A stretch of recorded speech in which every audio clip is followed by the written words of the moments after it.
Los derechos humanos y su fundamentación filosófica.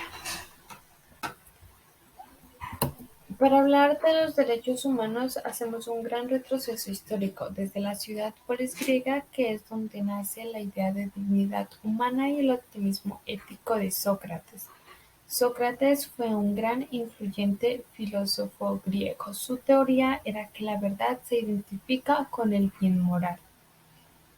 Con esto podemos darnos cuenta que la idea de libertad viene desde mucho antes de lo que pensamos, ya que para que se dé la Declaración Universal de los Derechos Humanos se tuvo que pasar por largos periodos de conflictos y guerras. Más exactamente, la declaración se dio en 1948, luego de la Segunda Guerra Mundial.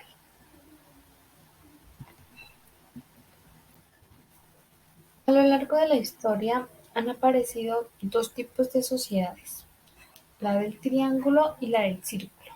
En la sociedad del triángulo existe una división muy clara de poder.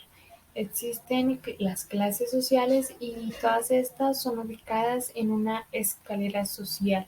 El primer lugar aquí es ocupado por el rey. Por el contrario, en la sociedad del círculo no existen las divisiones de poder, sino que las decisiones importantes de una comunidad se toman en una junta o asamblea general. Las personas que pertenecen a estas asambleas lo consideran como un servicio social y no reciben remuneración alguna por ello. Tras el análisis y la gran diferencia que hay en estas dos sociedades, podemos decir que la sociedad del triángulo ha sido mucho más dominante en la historia, donde los seres humanos no son iguales en dignidad y derechos.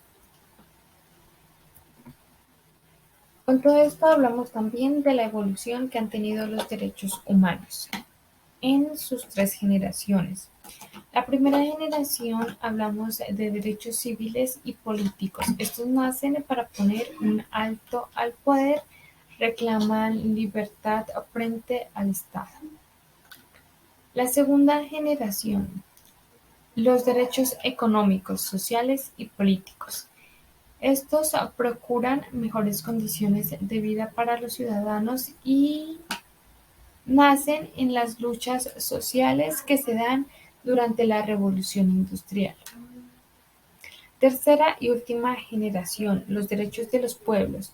Los derechos son inspirados en valores. Esta tercera generación es inspirada por el valor de la solidaridad y surgen también aquí los derechos de las colectividades.